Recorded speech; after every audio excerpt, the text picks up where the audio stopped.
말씀 로마서 12장 1절 2절을 찾도록 하겠습니다.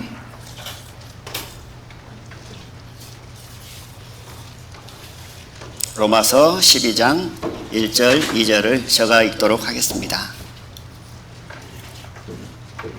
그러므로 형제들아, 내가 하나님의 모든 자비하심으로 너희를 권하노니 너희 몸을 하나님이 기뻐하시는 거룩한 산 제사로 드리라. 이는 너희의 드릴 영적 예배니라. 너희는 이 세대를 본받지 말고 오직 마음을 새롭게 함으로 변화를 받아 하나님의 선하시고 기뻐하시고 온전하신 뜻이 무엇인지 분별하도록 하라. 아멘. 오늘 말씀의 제목은 주님의 소유권을 인정하라. 하나님의 주권을 인정하는 그런 부분입니다. 좀 더 나아가면 그리스도의 종으로서 드리는 삶의 모습을 말씀하고 있습니다. 오늘 말씀과 다음 주 주일날 말씀을 연결해서 하려고 준비를 했습니다. 우리가 주님 안에서 그리스도의 종이 된다는 것은 하나님의 기쁨이고 우리에는 영광이 되어지는 거죠. 그러나 그리스도의 종이 되기 위해서 먼저 선행되어야 될 것이 무엇이냐라고 생각해 볼 때 그것은 소유권을 내게 있는 물질적 뿐만 아니고 나 자신, 이 소유권을 내게 있는 것이 아니라 하나님께 넘기는 삶, 넘기는 믿음이 먼저 선행되었을 때 하나님 안에서, 그리스도 안에서 종으로서의 온전한 삶을 살 수 있다는 생각이 들어져서 먼저 주님의 소유권을 인정하라. 소유권을 넘겨라. 쉽게 표현하면요. 이렇게 제목을 정했습니다. 주님을 섬기다 보면 힘들고 어려울 때도 있죠. 때로는 기쁨과 감사함이 차고 넘칠 때가 있고요. 이러한 삶을 성령 충만한 삶이라고 저희들은 표현하잖아요. 그런데 그에 반대로 이제 어둠에 있을 때가 있습니다. 낙심되어져서 힘이 빠져가지고 주님의 사랑을 느끼지 못할 때가 있죠. 그 가운데 살다가 다시 회복되어져 가지고 또 하나님을 바라보면 또 기쁨 있고 은혜가 있는 삶을 삽니다. 대부분 많은 그리스도인이 그러한 삶을 산다라는 생각을 해봅니다. 제가 제 자신을 볼 때 이제 주님 안에서 예를 들어서 시험이 들어가지고 살다가 다시 회복이 되잖아요. 회복이 돼서 내 삶을 돌아보는 가운데 내 자신이 왜 어둠 가운데 있었지? 왜 내 삶 가운데 주님을 섬기는 그 마음이 힘을 잃었을까? 하고 돌아보면 항상 하나님께서 보여주시는 것이 있더라고요. 그게 뭐냐면 바로 주권을 인정하지 못하고 있는 내 자신을 발견하게 하시더라고요. 대부분의 시험이 하나님의 주권, 그러니까 나의 소유권, 나 자신을 포함한 겁니다. 나의 소유권을 하나님께 넘기지 못함으로 찾아오는 시험들이 상당히 많이 있음을 저의 삶을 통해서 경험하고 확인해 봅니다. 말씀을 통해 살펴봐도 이제 그런 부분들을 저희들에게 교훈하시고 가르치는 것을 보게 되어집니다. 그래서 나의 삶을 돌아볼 때, 우리의 삶을 돌아볼 때 나는 주님의 소유권, 나의 소유권을 하나님께 넘긴 자의 삶인가?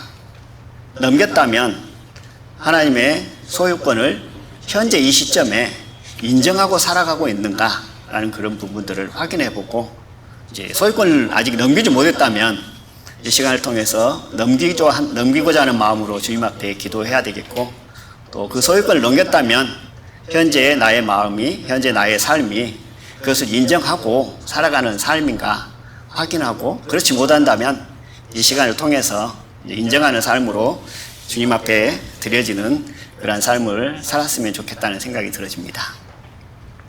몇 달 전에 이런 간증을 했습니다. 저의 영적 삶에 있어서 변환점, 전환점이라 해야 되죠. 가장 큰 변환점은 구원받은 거죠. 하나님을 알지 못하고 살아가던 삶의 모습에서 구원을 받고 하나님을 알았잖아요. 하나님의 자녀가 되어진 삶, 완전한 급격한 변화라고 했잖아요. 그리고 저의 이제 믿음 안에 하나님께서 허락하신 두 번째는 이제 주님 안에서 살다 보니 행함을 많이 강조하잖아요. 행함을 강조하고 하나님의 그 이 큰 사랑을 입었으니 이제 행하고 드려주고 살아야 되겠다 하는 마음으로 열심히 들어져 봤지만 여전히 연약하고 힘이 없고 지혜가 없고 의지의 약함으로 넘어지는 내 자신을 보면서 알았던 것이 무엇이냐면 행함이 먼저가 아니라 그리스도 안에서 안식하는 것, 품에 안기는 것이 먼저라는 것을 지난번에 간증을 통해 말씀을 통해서 드렸습니다. 이제 세 번째 변환점이 뭐냐면 오늘 이제 제목으로 삼았고 다음 주에 연속해서 말씀드리고자 하는 내용입니다. 세 번째의 전환점, 주님의 소유권을 넘기는 것. 그 삶의 모습이 저의 세 번째 신앙에 주님을 섬기는 전환점이 되어졌다라는 이제 생각이 들어집니다. 주님 앞에 소유권을 내가 내 자신을 갖고 내 자신을 나의 주인으로 인정하는 삶과 내 자신이 주님의 것이라고 인정하는 삶은 너무나 많게 큰 차이점이 있다라는 그런 생각을 해보게 되어집니다. 방금 읽었던 본문의 말씀을 보면 드리라는 말씀이 나옵니다. 거룩한 산 제사로 드리라. 대부분 암송하고 계시잖아요. 그리고 제가 찾아온 말씀 두 구절을 읽어보도록 하겠습니다. 로마서 6장 13절에 보면 또한 너희 지체를 불의의 병기로 죄에게 드리지 말고 오직 너희 자신을 죽은 자 가운데서 다시 산 자같이 하나님께 드리며 너희 지체를 의의 병기로 하나님께 드리라. 여기서 보면 하나님께 드리라는 말씀이 두 번 나옵니다. 그리고 로마서 6장 19절을 보면요, 너희 육신이 연약함으로 내가 사람의 예대로 말하노니 전에 너희가 너희 지체를 부정과 불법에 드려 불법에 이른 것 같이 이제는 너희 지체를 의에게 종으로 드려 거룩함에 이르라. 의에게 종으로 드려라고 합니다. 드리는 삶이죠. 드린다라는 것은 주님 안에서 아주 좋은 거잖아요. 하나님께서 기뻐하시는 삶이고 하나님께서 받으실 만한 예배의 모습이죠. 그런데 여기서 드리는데 오늘의 이제 핵심을 좀 강조하고 싶은 부분을 먼저 말씀을 드리고자 합니다. 하나님 앞에 드리는 삶은 하나님이 기뻐하시는 삶이잖아요. 구원받은 하나님의 자녀라면 하나님께 드리는 삶을 살아야 되죠. 물질뿐만 아니고 오늘의 핵심은 뭐냐면 물질뿐만 아니고 나 자신이죠. 나 자신을 드리는 거죠. 방금 읽었던 본문의 말씀도 너희 몸을 그랬습니다. 너희 몸을 하나님께 드리라는 말씀이죠. 그러니까 하나님께 내 자신을 드린다는 것은 너무나 하나님께서 기뻐하시고 또 구원받은 하나님의 자녀라면 누구나 원하는 것이고 그렇게 살기를 기뻐하죠. 그런데 하나님께 드리는데 중요한 것은 내 것을 하나님께 드리느냐, 하나님의 것을 하나님께 드리느냐의 차이는 너무나 크다라는 겁니다. 구원받은 지 오래되고 시간이 흘러도 소유권을 넘기지 못한 상태에서 하나님 앞에 드리는 삶이 너무 많이 있는 것을 봅니다. 내 것으로 여기는데 하나님께서 나를 구원하셨고 나를 사랑하셔서 천국 가게 하셨으니 이제 내가 하나님께 드려야 되겠다. 그래 내 것을 드립니다. 이 삶의 모습과 이제 내 소유권은 아무것도 없구나, 다 하나님께 넘겼으니 다 하나님의 것이니 이제 내 것을 드리는 것이 아니고 하나님의 것이었는데 하나님께 드립니다 하는 마음과 너무나 확연하게 큰 차이가 있고 그 영적 삶은 하나님께서 기뻐하시느냐 그렇지 않느냐의 가름길에 있을 수 있다라는 생각을 해봅니다. 이 두 가지의 삶의 모습을 저는 이렇게 좀 생각을 해봤습니다. 오늘 날씨가 너무 덥잖아요. 밖에 나가기 싫잖아요. 그런데 예배가 끝나면 이제 집으로 돌아가시잖아요. 집으로 가셔야 될 거 아닙니까?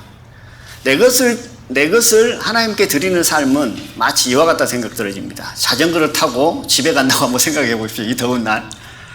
힘들겠잖아요. 그런데 주님의 것을 하나님께 드리는 삶은 이제 좋은 승용차를 타고 에어컨을 틀고 집으로 가는 모습을 좀 상상을 해 보십시오. 어느 것이 더 낫겠는가요? 자전거를 타고 그리고 이 땡볕에 모자도 쓰지 않고 가는 모습 너무나 힘들지 않아요? 생각만 해도 더운 것 같아요. 그런데 좋은 차에 에어컨을 틀고 아주 편안하게 가는 그 모습, 이 두 가지 비유를 생각해 볼 때 딱 맞다. 그 비유가 딱 맞다는 생각이 들어집니다. 왜냐하면 내 것을 주님께 드리는 삶, 하나님의 것을 주님께 드리는 삶, 너무나 큰 차이가 있잖아요. 어떤 삶을 살기를 원합니까? 집에 가실 때 무엇을 타고 가고 싶은가요? 자전거 타고 가고 싶은 분은 없잖아요. 다 좋은 차를 타고 편안하게 가고 싶잖아요. 우리의 신앙이 이와 같을 수 있다라는 그런 생각을 해봅니다. 열심을 내고 하나님께 드립니다. 너무나 좋은 모습이잖아요. 그런데 내 것을 열심을 내고 하나님께 드리는 삶은 그 끝이 어떻게 나오냐면 자기 자랑과 자기 의가 나오죠. 왜 그러냐면 내 것을 드렸으니까요. 그리고 힘쓰고 애써 하나님께 드립니다. 그러면 뭐가 나올까요? 그 드리는 삶은 너무나 좋아요. 그렇잖아요. 그런데 그 끝에는 뭐가 나오냐면 자긍심과 교만이 나옵니다. 왜냐하면 내 것을 드렸기 때문에. 저희들은 큰 은혜를 입고 큰 복을 받았습니다. 성경에 곳곳에 보면 하나님을 의지하라고 그렇게 말씀을 하고 계십니다. 하나님께 맡기고 하나님께 의지하는 삶은 얼마나 평안하고 얼마나 행복해요. 하나님께서 다 해주신다는데, 전지전능하신 그분이 해결해 주시고 이루신다는데, 그런데 왜 근심과 염려와 걱정 속에 살아갈까요? 그 이유는 뭐라고 생각되냐면 내 것을 드리기 때문에, 내 것을 가지고 살아가기 때문에, 소유권을 넘기지 못했기 때문에 여전히 내가 힘들고 내가 주님 안에서 살아야 되지만 미치지 못하고 또 많은 근심과 염려가 내 마음을 흔들고 또 때로는 어떤 두려움 가운데 살아가게 되어집니다. 그런 삶의 모습은, 그런 삶의 대부분의 모습은 결국은 소유권을 넘기지 못하고 살아가기 때문에 그렇다는 거죠. 사람이 그러잖아요. 자기 것을 자기가 지키고 살아가는 삶의 모습을 한번 생각해 보십시오. 사람이 얼마나 연약해요. 힘이 없고 어리석고. 지키면 얼마나 지킬 거예요? 지킬 수 없다는 것은 우리가 수없이 반복해서 삶을 통해서 확인하잖아요. 그런데 여전히 소유권을 자기 것을 가지고 자기가 지키려고 한다는 거죠. 그런데 내 소유권을 하나님께 넘기면 이제 누가 지키는 거죠? 하나님께서 지키시는 것이죠. 그러므로 그 마음이 어떨까요? 평강 가운데, 은혜 가운데 살 수 있는 것이다 생각 들어집니다. 처음에 간증 들은 것처럼 어둠에 있다가 다시 회복돼서 내 자신을 바라보면 항상 주님의 소유권을 넘기는 마음이 아니라 내 것을 내 것으로 마음 가운데 품고 있던 내 자신을 발견했다고 그랬잖아요. 그렇더라고요. 그런데 내 마음이 회복되고 난 이후에 내 삶의 모습을 보고 내 자신을 보면 이제 주권을 넘기고 소유권을 넘기는 내 삶의 모습을 발견하게 되어집니다. 그럼 이 시간 내 마음 가운데 근심이 있습니까? 염려가 있는가요? 혹시 두려운 마음이 있는가요? 어떤 걱정거리가 있는가요? 그렇다면 그 마음 안에는 내 것을 내 것으로 여기는, 나 자신을 내 것으로 여기는, 나를 주님께 넘기지 못한 마음이 내 안에 들어있기 때문에 그럴 수도 있다라는 생각을 해보게 되집니다. 하나님께 드리라고 말씀합니다. 저희는 드리는 삶을 삽니다. 다시 반복되어지지만 내 것을 하나님께 드리는 것과 하나님의 것을 하나님께 드리는 삶은 너무나 큰 차이가 있다는 사실입니다. 그러므로 저희 마음 가운데 오늘 이 시간 내게 있는 모든 것, 나 자신까지 다 주님의 것입니다라고 고백하는 그런 시간이 되었으면 좋겠다라는 생각을 해보게 되십니다. 현재 저희들은 무엇을 하고 있는가요? 하나님께 예배 드리고 있잖아요. 예배라는 건 뭔가요? 매 주일마다, 수요일마다, 또 구역마다, 또 가정에서, 또 개인적으로 예배 드리는 삶이잖아요. 우리의 모든 삶, 직장에서도 예배 드리는 삶이잖아요. 근데 예배가 뭔가요? 라고 하면 쉽게 답이 안 나옵니다. 알고는 있지만요. 구원하신 하나님께 감사하고 은혜로 찬양 드리는 거죠. 또 하나님께 경배하고 거룩하신 그분을 높이는 그런 삶이죠. 근데 예배의 원래 뜻이 뭐라고 설명하냐면 종이 주인에게 찾아가서 문안을 드리는 겁니다. 그래서 주인의 발에 입을 맞추고 문안 드리는 모습이 바로 예배다라고 합니다. 원래 뜻은. 근데 그 의미가 뭐가 들어있냐면 종이 아침에 일어났습니다. 주인을 찾아가서 문안을 드립니다. 그 이유는 뭐냐면 이제 저는 주님의 것입니다라는 고백이 들어있는 거죠. 아침에 찾아가서 문안 인사합니다. 발을 입을 맞춥니다. 그 의미는 그 안엔 주님의 것이니 오늘 저에게 명하실 것이 무엇인가라고 나가는 모습이잖아요. 이것이 예배의 본 뜻이라고 합니다. 예배의 뜻 안에는 엎드리다, 굴복하다라는 뜻이 들어있죠. 그리고 저희들은 지금 이 시간에 예배 드리고 있습니다. 그러면 그 의미를 생각해 본다면 저희들은 주님 앞에 어떤 모습으로 나가야 되는가요? 어떤 마음으로 나가야 되는가요? 아주 쉽게 표현해서 오늘 제목과 연결해서 생각해 본다면 저는 주님의 것입니다 라고 고백하는 시간이 곧 예배인 거죠. 물론 그 모든 것이 그것만 예배라고 말씀드리긴 그렇지만 의미와 오늘 제목에 연결해서 생각해 보면 오늘 이 시간 하나님의 말씀을 드리는데 저는 주님의 것입니다라고 고백하는 겁니다. 또 말씀을 통해서 또 일주일 동안 삶 가운데 주님의 것을 내 것으로 여기고 살아가는 부분이 있지는 않습니까? 라고 내 삶을 돌아보고 내 마음을 확인하는 것이 이 예배라는 거죠. 그러므로 주님 앞에 예배 드린다는 것은 굴복하고 엎드리는 것인데 무엇을 굴복하고 엎드리는 거냐면 결국 내 소유권을 주님께 넘겼음을 인정하고 나가는 모습이죠. 그렇다면 여전히 내 것을 내 것으로 여기고 하나님 앞에 드립니다라고 예배를 드리는 모습은 하나님께서 기뻐하실까요? 그렇지 않잖아요. 때로는 어둠에 있을 수 있습니다. 저와 같이요. 그러면 그 어둠 가운데 있는 내 자신을 보면서 내가 하나님의 주권을 인정하고 있는가, 내 자신을 하나님께 내어드리는 예배를 드리고 있는가 확인하는 그런 모습도 필요하다라는 생각을 해봅니다. 창세기 4장 2절에 보면 가인과 아벨이 나오잖아요. 그래서 아벨은 양을 치는 자이고 가인은 농사를 짓는 자입니다. 그래서 제사를 드렸잖아요. 근데 하나님께서 아벨의 제물은 연락을 하고 가인의 제물은 연락을 하지 않습니다. 이 말씀의 내용을 가지고 이제 간증도 하고 설교도 하고 또 어떤 그 부분들을 공부도 합니다. 어떤 공부를 하냐면 왜 하나님께서 아벨의 제물은 연락을 하고 가인의 제물은 연락하지 않았을까? 왜 받지 않으셨지? 이제 이런 부분을 각자 믿음의 분량과 또 성경을 아는 지식과 또 하나님께 주신 부분을 통해서 막 말씀을 하잖아요. 여러 가지 다양하게 막 해석하고 설명하는 부분들을 저도 수없이 들었고 저도 간증을 통해서 얘기한 적이 있습니다.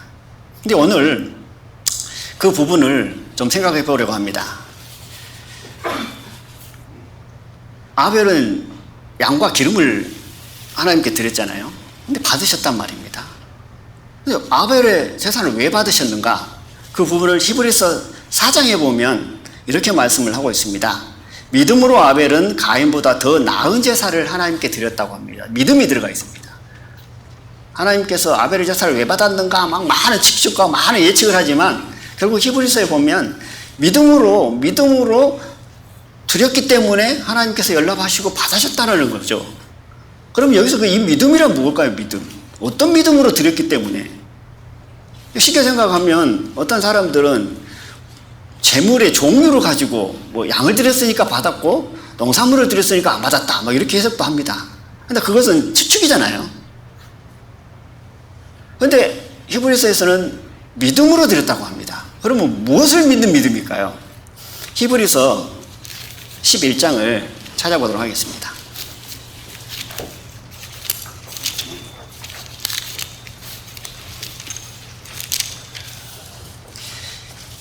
히브리서 11장 4절에 보면 믿음으로 아벨은 가인보다 더 나은 제사를 하나님께 드림으로라고 말씀을 하고 있죠. 신약성경 364페이지입니다. 믿음으로 드렸다고 하는데 무엇을 믿는 믿음이었는가? 11장 3절에 이렇게 말씀을 하고 있습니다. 믿음으로 모든 세계가 하나님의 말씀으로 지어진 줄을 우리가 아나니라고 말씀을 하면서 히브리서 11장이 시작되어집니다. 그러면서 아벨이 나오고 에녹이 나오고 뭐 앞서간 많은 선지자들 아브라함 막 계속 말씀을 하고 또 그런 부분들로 믿음에 관한 부분들을 저희들이 교훈하고 가르칩니다. 믿음으로 모든 세계가 하나님의 말씀으로 지었다. 이 세상 모든 만물을 창조하신 이는 그분이고 이 세상 모든 만물을 주관하시고 이끄시고 역사하시는 분이 바로 그분이라는 말씀을 3절에 선포하면서 쭉 말씀을 하고 있습니다. 그렇다면 아벨이 믿음으로 드렸다는 것은 그 마음에 무엇일까요? 바로 이 세상의 모든 만물이 다 주님의 것이라는 것을 인정하고 드렸다는 그 믿음이잖아요. 그러나 가인은 자기의 열심과 자기의 수고와 자기 농산물에서 나온 것, 고생하고 수고하고 내 것을 하나님께 드리는 것입니다. 내 것을 드리는 거죠. 복음과 연결하신 분도 있더라고요. 저희들이 구원받은 것이 자기 이유와 자기 노력으로 구원받은 것이 아니다. 가인처럼 받지 않는다. 그러나 아벨처럼 희생 제물로 내 것을 드리는 것이 아니고 희생 제물로 드림으로 말미암아 하나님께 받으셨다. 복음과 같잖아요. 그것처럼 우리의 삶도 그렇다 생각을 합니다. 믿음으로 하나님께 드릴 때, 근데 그 믿음은 뭐냐면 이 세상 모든 만물이 주의 것이다. 나 자신이 주의 것이다라는 것을 인정하고 드리는 것. 저희가 영적 예배를 몸으로 드리는 거잖아요. 우리 몸을 하나님께 드리는 게 영적 예배인데 결국은 내 자신이 내 것으로 여기지 않고 주님의 것임을 인정하고 드리는 예배. 그 예배를 하나님께서 기뻐하시고 받으신다라는 거죠. 그러므로 저희들 마음 가운데 주님을 섬기고 주님 오시는 그날까지 하나님의 기쁨을 위해 살아가잖아요. 그 기쁨을 위해 살아가고 하나님의 영광을 위해 살아가는 저희 마음 가운데 여전히 내 것을 주님 앞에 드리는 삶의 모습을 벗어 던지고 하나님의 것을 드리는 모습으로 나아갈 때 하나님께서 기뻐하시고 그 삶을 통해서 비로소 뭐가 있다고 생각하냐면 영적 성장이 이루어진다 생각을 해봅니다. 근데 내 것을 계속 드리다 보면 어떻게 될까요? 결국은 내 것을 드림에 있어서 끝이 뭐라 그랬죠? 교만이 나오고 자랑이 나오고 안 좋은 것만 나오는 거잖아요. 나는 아니라 라고 하지만 육신의 본능은 내 것을 드렸는데요? 그러잖아요. 또 그 사단이 가만히 놔둘 것 같아요. 강하게 막 꽈서 들어와서 내 것을 들었잖아. 그러니까 너 자랑할 만해. 내 것을 들었잖아. 그러니까 네 의를 세울 만하다.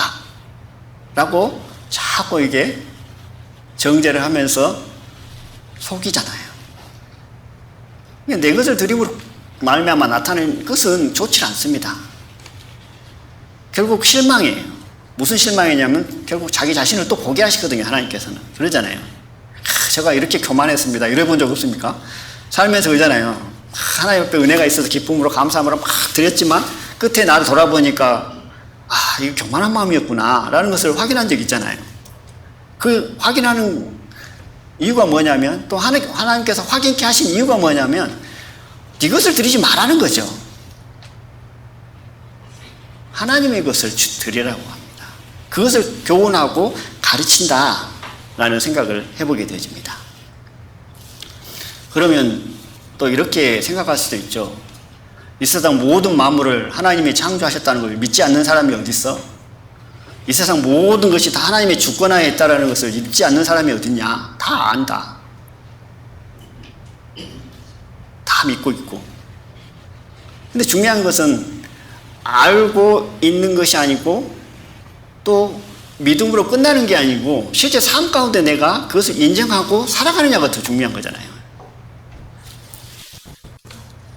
사도 바울이 다메섹상에서 예수님을 만났습니다. 예수님을 핍박하던 그가 예수님을 만나고 이거 뭐지? 전혀 새로운 것을 본 거잖아요.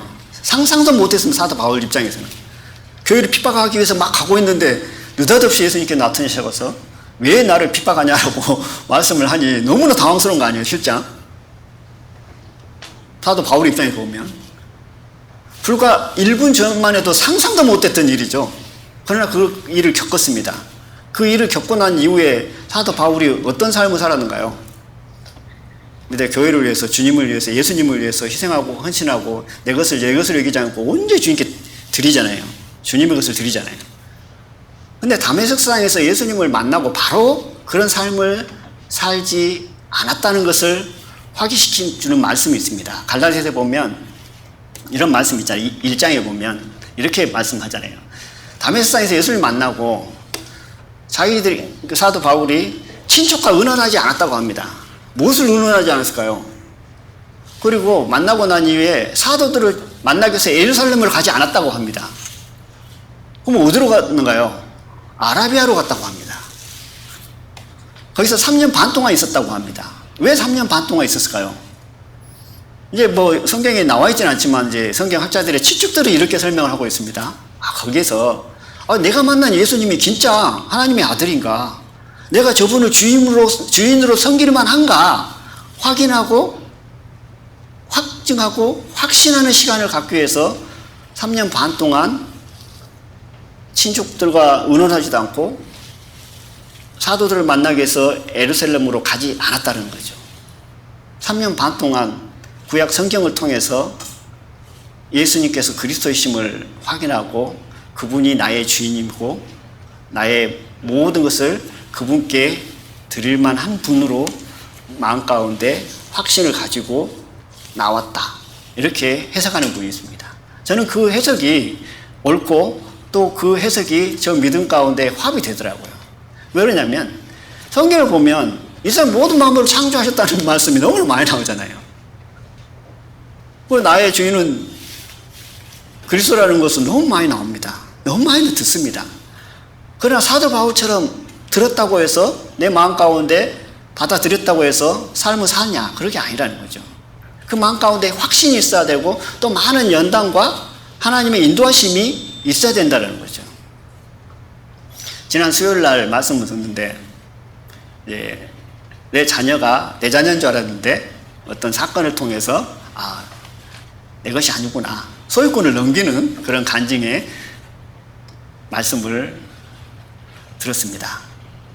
근데 또 금요일 날 한 자매님이 구역 모임 때 간증을 하는데 자녀가 목욕탕에서 목욕을 하다가 큰일 날 뻔했다라는 그런 간증을 하시면서 그때 깨달은 게 뭐냐면 자녀가 내 것이 아니고 주님의 것임을 주님께 넘기는, 그래서 또 하나님께서 지켜주시고 인도해 주시고 보호해 주신다는 거죠. 내 것으로 생각하면 뭔가요? 내가 지켜야 되고 내가 보호해야 되고 내가 가르쳐야 되고 내가 교훈해야 되는 거잖아요. 근데 그 소유권을 넘겨버리면 어떻게 되는가요? 하나님께서 보호해 주시고 하나님께서 지켜주신다는 거죠. 하나님께서 이끄신다는 거죠. 하나님께서 도움으로써 그 또한 하나님의 소유니 하나님께서 이끌어서 나가신다는 그 믿음이 그 마음에 들어온다는 거죠. 근데 소유권을 넘기는 삶이 한순간 무엇을 깨달았다, 알았다 라고 일순간에 들어오는 것이 아니고 우리의 삶 가운데 많은 훈련과 연단과 또 때로는 고난이 또 때로는 방금 두 분의 간증처럼 그런 삶을 통해서 이건 내 것이 아니구나. 내 것이 아니구나. 이거 하나님 거구나. 이것을 내 것으로 여기고 살았으니까 이런 마음이었고 또 이런 모습을 보여줬구나. 확인하고 가르치시고 인도하신다는 거죠. 그것은 어디서 오냐면 고난을 통해서 오고 어떤 예기치 못한 사건을 통해서 온다는 거죠. 근데 사도 바울처럼 다메섹상에서 예수님을 만나고 난 이후에 3년 반 동안 구약 성경을 통해서 진작 예수님이 그리스도이신가? 내가 만난 그분께 내 모든 소유권을 넘길 만한 분인가? 확인하고 점검하는 어떤 시간이 있었던 것처럼 저희 또한 소유권 모르는 사람이 없습니까? 다 알잖아요.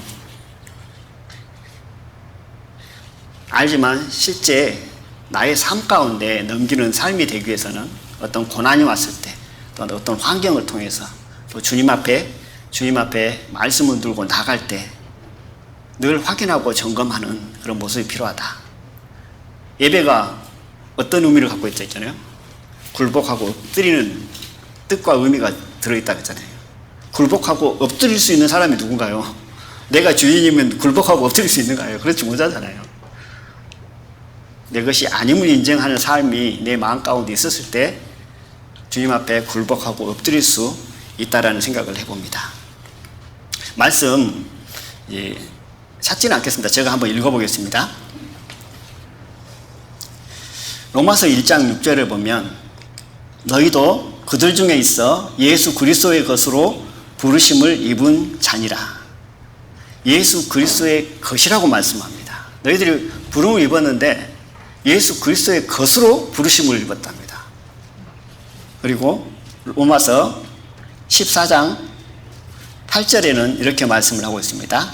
우리가 살아도 주를 위해 살고 죽어도 주를 위하여 죽나니 그러므로 사나 죽으나 우리가 주의 것이로다. 사나 죽으나 우리가 주의 것이로다. 주의 것이랍니다. 그리고 고린전서 6장 19절 20절을 읽어보겠습니다. 너희 몸은 너희가 하나님께로부터 받은 바 너희 가운데 계신 성령의 전인 줄을 알지 못하느냐. 너희는 너희 것이 아니라 값으로 산 것이 되었으니 그런즉 너희 몸으로 하나님께 영광을 돌리라. 여기서 말씀하시는 것은 너희는 너희 것이 아니다라고 말씀을 합니다. 그리스도의 것이라고 말씀을 하고 있고 우리가 주의 것이라고 말씀하고 있고 너희가 너희 것이 아니다라고 말씀을 하고 있습니다. 왜 이렇게 계속 말씀을 하실까요? 오늘의 앞에 말씀드린 것처럼 내 것을 내 것으로 여기고 드리는 삶의 모습과 하나님의 것을 드리는 삶의 모습은 겉보기에는 사람들 보기에 똑같잖아요. 드리는 모습이니까. 그러나 그 마음에서 역사되고 이루시고 하나님의 받으시는 모습은 너무나 다르다는 거죠. 하나님의 것을 인정하는 삶, 내 것을 내 것으로 여기지 않는 삶, 그 삶을 하나님께서는 원하시고 또 그러한 삶을 살기를 기뻐하신다. 그런 자에게 하나님께서 은혜로 더 부어주시고 하나님의 영광 가운데 살 수 있는 길을 열어주신다라는 생각을 해봅니다. 열왕기하 보면 22장에 요시야 왕이 나옵니다. 요시야 왕이 나오는데 거기서 보면 이제 성전을 수리하다가 우연히 율법책을 발견하잖아요. 그래서 율법책을 발견하고 이제 그 율법책을 이 요시야 앞에 와서 읽어줍니다. 읽어주니까 요시야 왕이 그 말씀을 다 듣고 난 이후에 옷을 찢습니다. 요시야 왕 그러면 이제 그 왕 중에 열왕 중에 이제 선한 왕으로 이렇게 분류되어 있잖아요. 어렸을 때 왕이 되었는데 나이가 들면 들수록 하나님의 말씀에 순종하기를 원했고 또 하나님 기뻐하시지 않는 우상의 모든 것들을 제하면서 살기를 기뻐했던 그 왕입니다. 그런데 율법책을 발견하고 율법책을 읽어주니 이게 한다고 했는데 순종한다고 했는데 알지 못함으로 하나님 보시기에 합당치 못한 모습들이 너무나 많이 보여준 거죠. 그러니까 자기의 어떤 모습을 보면서 옷을 찢습니다. 마음을 찢는 거죠. 이게 아니었구나. 이게 큰일 났다. 부끄러운 마음과 두려운 마음이 그를 엄습하게 되는 거죠. 그러면서 개혁이 일어나는 거잖아요. 변화가 일어나는 거잖아요. 우리의 마음 가운데 어떤 말씀을 들어도 그냥 그것을 끝나버리면 어찌 될까요? 변화는 없는 거죠. 예, 요시야 왕이 우연히 율법책을 발견합니다. 옷을 찢고 살아야 되겠다 하는 마음으로 나온 게 아니고 율법의 말씀을 듣고 난 이후에 그 마음에 옷을 찢습니다. 마음을 찢습니다. 그것은 우연이라는 거죠. 우리가 주님 앞에 어떤 작정을 하고 나가는 어떤 모습도 있지만 우리가 어쩌던가요? 말씀을 듣다가 생각지도 않은 말씀이 내 마음 가운데 확 들어옵니다. 그러면 또 그 말씀이 별것 아닌 것 같지만 내 마음 가운데 자라서 내 삶을 변화시키는 그런 모습들이 있는 것을 봅니다. 여러 부분이 있었는데 저 같은 경우는 한 가지 예를 들면 오늘의 그 말씀의 제목이 나온 이유기도 한데요. 뭐냐면 상당히 오래됐죠. 내 마음 그리스도의 집이라는 책을 우연히 봤습니다. 뭐 보려고 본 것도 아니고 우연히 어떤 계기를 통해서 보게 되셨어요. 마치 무엇과 같냐면 요시야 왕이 뭐 우연히 율법책을 발견해서 본 것처럼 그런 모습과 좀 비슷합니다. 내 마음 그리스도의 집을 읽고 나니까 어떤 마음이 들어오냐면, 야, 이게 내 것을 내 것으로 여기는 삶이 얼마나 어리석은가, 또 내 것을 주님의 것으로 인정하고 소유권을 넘기는 삶이 얼마나 행복한가라는 것이 그 책을 통해서 가르쳐 주시더라고요. 근데 그때 당시 그 책을 읽을 때 저의 마음의 상태가 어땠냐고 기억을 해보면 이랬던 것 같아요. 내 것을 내 것으로 드리려고 막 힘쓰고 애쓰고 막 했던 것 같아요. 그것이 반복이었던 것 같아요. 그래, 새 힘을 내서 한번 드려보자. 드렸는데, 어떻게 가요? 드릴 때는, 야, 좋다라고 하지만, 시간이 지나면 의지력이 꺾이고 마음이 무너지고, 세상의 것이 들어오면 어느덧 그 마음은 사라지고, 교만한 마음만, 세상을 바라보는 시각만 남아있는 내 모습이 자꾸 반복되어지는 거죠. 반복되어집니다, 계속. 그러면서 이제 회의감을 좀 느꼈다고요. 아, 이건 아닌 것 같은데. 왜 자꾸 이렇게 내 것을 내 것으로 드리는 삶으로 연속하는 가운데 어떤 좀 성장이 있어야 되는 거 아니야? 하나님 앞에 나아가면 또 이만큼 살았으면, 하나님께 내가 이만큼 드려줬으면 성장이 좀 있어야 되는데 성장이 없는 것 같은 거예요. 좀 올라가는가 싶으면 어느덧 내 자신을 보면 바닥을 치고 있는 내 자신을 보게 되는 거죠. 그러면서 이제 그 책을 발견한 거죠. 그래서 원인을 거기서 찾은 거죠. 아, 내 것을 자꾸 드리려고 하니까 힘들었구나. 하나님의 것을 드려야 되는데, 하나님의 것을 드리려고 하면 뭐가 돼야 되는 거예요? 소유권을 넘겨야 되잖아요. 이제 그 책을 읽어보신 분은 다 아시겠지만, 이제 집에 나옵니다. 뭐 안방도 나오고, 거실도 나오고, 부엌도 나오고, 뭐 서재도 나오고, 자기 은밀한 방도 나옵니다. 아무도 모르는 그런 방들이 막 나와요. 그러면서 예수님을 만나가지고 이제 드리는 거죠. 안방도 드리고, 부엌도 드리고, 나중에는 가장 은밀한 그 방도 드립니다. 그래서 드리고 난 내용은 좋죠. 청소가 되는 거잖아요. 청소가 되는데 시간이 좀 지나니까 안방이 다시 어지러져 있고 더러져 있습니다. 시간이 좀 지나니까 어때요? 부엌이 어지러져 있고 더러져 있어요. 그건 뭐냐면 이제 세상의 것들이 막 이제 얽히고 또 섞여 있다라는 거죠. 이 삶의 반복을 합니다. 그 책의 주인공을 보면. 그런데 나중에 발견한 거죠. 이런 삶은 아니다. 아, 이 집의 소유권을 나에게 있으니까 그렇구나. 이 소유권을 하나님께 넘겨버리면 내가 청소할 일이 없네. 그러잖아요. 내가 청소할 일이 없는 거잖아요. 왜냐? 내 것이 아니라 주님의 것이니까. 이 집을 관리할 건이 누구 있냐면, 누가 할 거냐면 내가 하는 게 아니라 주님이 하는 거죠. 이제 별것 아닌 아주 짧은 책이지만 그 책에서 그것을 하나님께서 보여주시더라고요. 그 이후의 삶의 모습은 이제 겉보기에는 똑같죠. 뭐 다를 거 있는가요? 변화는 없습니다. 겉으로 드러나는 것은. 그러나 내 마음에서 이루어지는 것은 마치 자전거를 타고 집에 가는 모습과 승용차를 타고 집에 가는 모습처럼 내 마음의 상태는 그렇게 바뀌더라는 거죠. 그러므로 하나님께서 기뻐하시는 것은 결국은 내 것을 드리는 것이 아니라 하나님의 것을 드린다. 그러기 위해서는 소유권을 하나님께 넘겨야 된다. 소유권을 넘기면 너무나 많은 혜택이 기다리고 있습니다. 그렇지 않은가요? 근데 세상으로 보면, 육신을 보면 넘겨보면 막 손해를 볼 것 같아요. 믿음이라는 게. 그러니까 못 넘기는 거잖아요. 어떤 것을 잡고 있으면 이걸 잡고 있던 것을 놔버리면 뭐 큰일 날 것 같아요. 나의 모든 것을 잃어버릴 것 같아. 그러나 딱 노는 순간 뭐냐면 주님이 들어오는 거잖아요. 하나님께 주신 은혜가 들어오는 겁니다. 내가 잡고 있을 때는 내가 은혜를 평강을 찾기를 원하고 내가 평강을 막 만들어내요. 때로는 막 스스로 기뻐하려고 막 하고 자존감을 막 높이려고 막 하는 삶을 살아갑니다. 그러나 이걸 놔버리는 순간 뭔가요? 하나님께서 참 평강과 참 은혜를 주신다는 거죠. 그렇다고 해서 이런 삶을 산다고 해서, 그렇게 했다고 해서 그 삶이 이제는 예전과는 확 다르게 바뀌느냐? 그것이 아니고 매 순간순간마다 하나님께서 네 것으로 여기지 아니하고 주님의 것으로 여기게끔 고난도 허락하시고 어떤 환경을 통해서 자꾸 확인하고 인정하게 만드신다는 거죠. 그 대표적인 예가 성경에 보면 두 사람이 시험을 받습니다. 많이 받는데요. 가장 우리가 많이 알고 있는 두 사람이 아브라함의 시험과 욥의 시험이죠. 아브라함의 시험은 뭐였는가요? 독생자 아들. 아브라함 자기 자신보다 또 더 사랑하는 그 아들을 뭐라고 드리라고 그러잖아요. 드리라고 그러잖아요. 아브라함은 오랜 시간 동안 하나님 앞에 훈련과 연단을 받는 과정 속에서 성장되어지고 이 세상 모든 만물이 주의 것임을 인정합니다. 그런 상태에서 아들을 하나님께 드리라고 합니다. 그런데 이 아들이 자기 것으로 여기고 여전히 자기 소유물로 여겼다면 성경에 나와 있는 것처럼 드릴 수 있을까요? 저는 그렇지 못했을 거라는 생각을 해봅니다.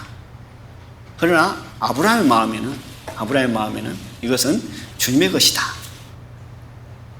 이삭을 통해서 많은 민족을 이룰 것이라는 그 약속의 말씀이 있지만 주님의 것이니 드리라는 그 명령을 따라 드렸습니다.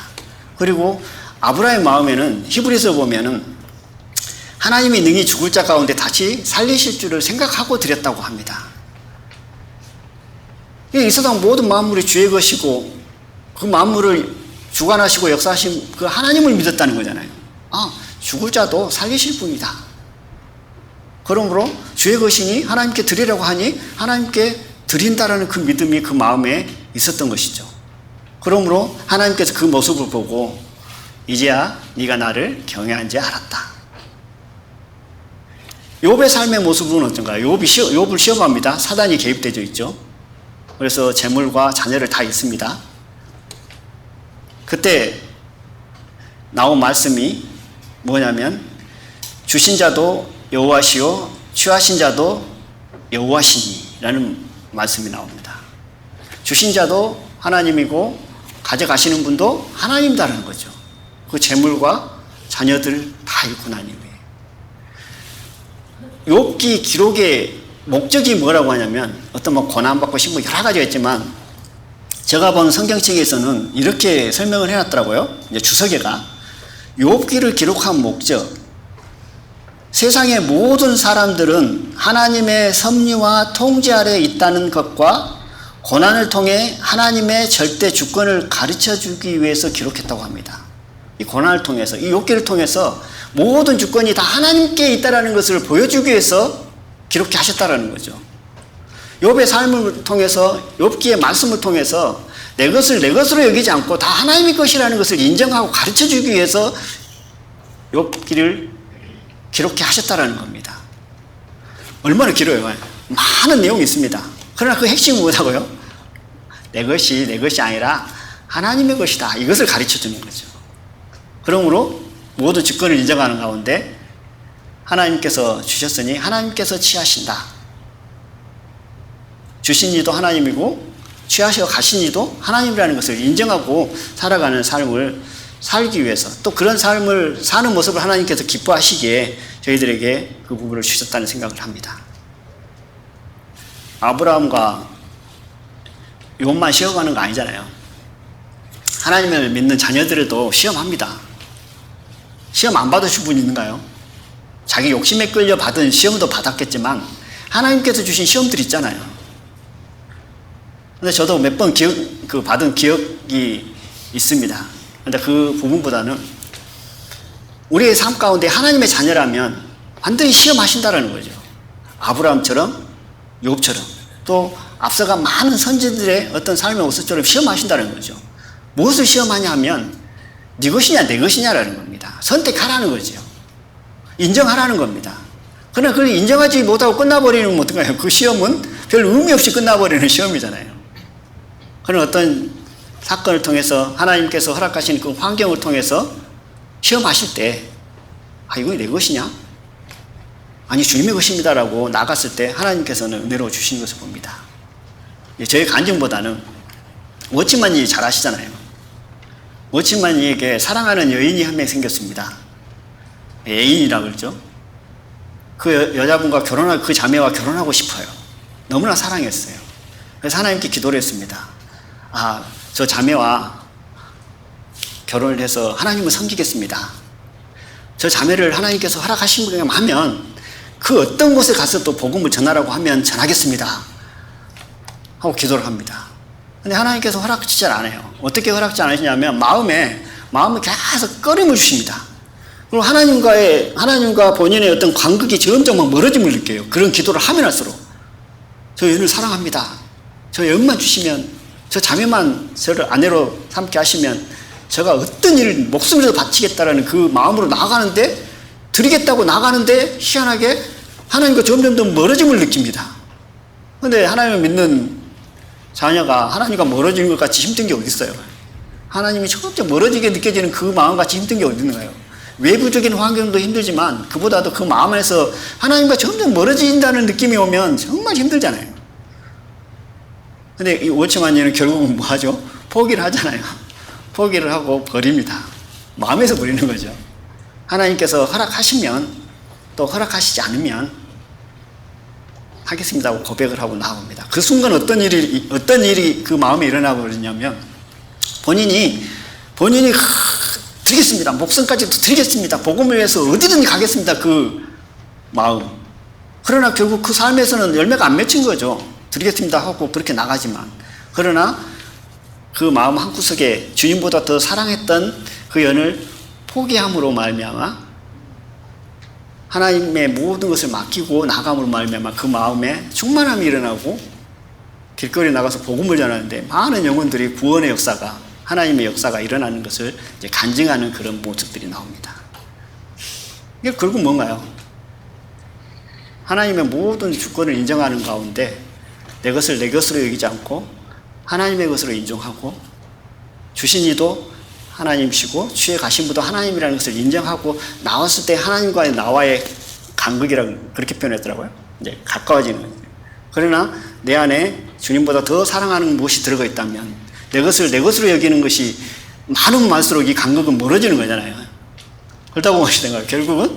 결국은 하나님 은혜 안에서 살 수 있는 것이 아니고, 하나님이 주신 평강 가운데 살 수 있는 것이 아니고, 결국은 내가 만들어내는 은혜, 내가 만들어내는 기쁨, 내가 만드는 평강으로 살아가는 삶을 살게 되어진다. 이런 삶을 빨리 버리고 주님 앞에 나오는 삶을 사는 것을 하나님께서 기뻐하시고 하나님께서 원하신다라는 그런 생각을 해보게 되어집니다.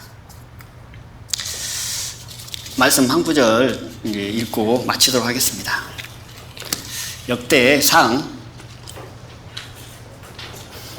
29절입니다. 구약성경 653페이지입니다.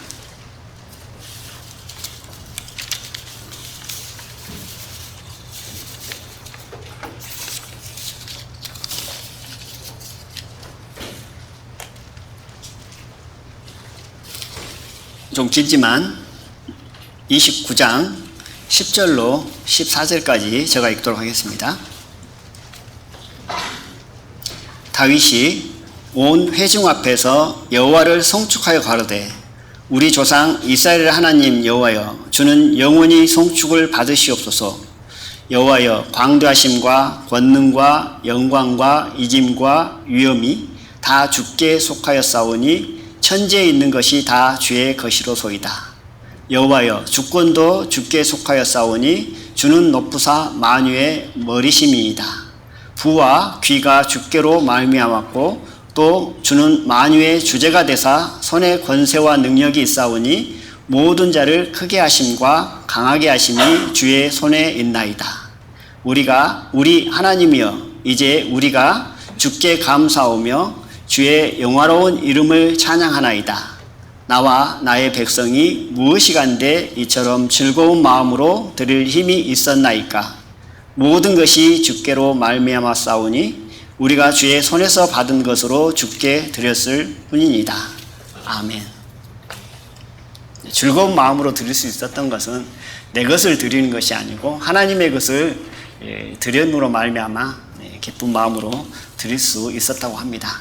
저희들 삶 가운데 내 것을 내 것으로 여기지 아니하고 주님의 것을 인정하는 가운데 하나님께서 드리라고 말씀하실 때 너 것을 주는 게 아니라 내 것을 주라라고 말씀하는 음성으로 듣고 주의 것이 오니 주님께 드립니다라는 마음으로 나가는 저희들의 마음이 됐으면 합니다.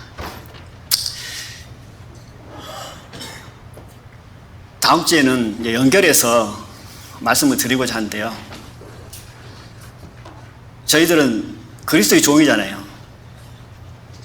그리스도의 종이 되려면 반드시 나의 소유를, 내 자신을 넘겨야 됩니다. 인정해야 되죠. 그런데 내 소유를 넘기지 못한 이유가 뭘까요? 저는 이렇게 받아들이더라고요. 내 소유를 넘기지 못한 이유는 주님보다, 예수님보다 나를 더 사랑하기 때문에 그렇다. 예수님보다 나를 더 사랑함으로 내가 넘기지를 못한다라는 생각이 들어집니다. 그러면 왜 주님보다 더 나를 사랑할까? 정말 사랑할 만해서 할까요? 그게 아니고 저희 믿음 안에서 하나님께서 주신 부분은 뭐냐면 자기 자신을 신뢰하고 있기 때문에 그렇다. 예를 들면 어떤 사람이 있습니다. 정말 악해요. 그 악한 사람을 보고 내가 신뢰할 수 있을까요? 어떤 사람이 있습니다. 너무나 연약해. 정말 아무것도 시켜도 아무것도 할 수 없을 것 같아. 그런 사람에게 내가 그 사람을 보면서 신뢰할 수 있을까요? 신뢰할 수 없는 거잖아요. 악한 사람을 보고, 연약한 사람을 보고, 아무것도 할 수 없는 사람을 보고 내가 신뢰할 수 없는 것처럼 내 자신이 그런 자라는 것을 보지 못하면 여전히 나를 신뢰하고 살아간다는 거죠. 나를 신뢰하고 살아가는 삶은 뭔가요? 자기를 사랑하는 마음이 그 안에 들어있는 겁니다. 그렇죠. 하나님보다 더 나를 사랑하는 이유는 뭐냐면 나를 여전히 신뢰하기 때문에 그렇다. 나를 신뢰하고 있는 이유는 뭐냐면 내 자신을 여전히 보지 못하고 있기 때문에 그렇다. 그러므로 내 자신을 봄으로 다른 사람이 악한 것과 연약함을 보면 그 사람을 신뢰할 수 없는 것처럼 나를 신뢰하지 않으려면 결국 뭐가 해줘요? 나의 연약함과 악함을 발견했을 때 나를 신뢰하지 않고 나를 사랑하지 않고 주님을 사랑할 수 있고 주님을 사랑함으로 말미암아 내가 내 자신을, 내 소유권을 하나님께 넘길 수 있다는 그런 부분으로 연결을 해서 말씀을 드리고자 합니다. 사실 오늘 말씀보다는 다음 주에 드릴 말씀이 하나님께서 주신 더 귀한 말씀이다 생각이 들어집니다. 그래서 그런 마음으로 일주일 동안 기도 드리고 저도 더 하나님 앞에 기도하고 또 먼저 저 삶 가운데 적용하고 또 말씀을 통해서 저희들이 하나님이 기뻐하시는 그런 삶을 살기를 원합니다. 이상 마치고 기도 드리겠습니다.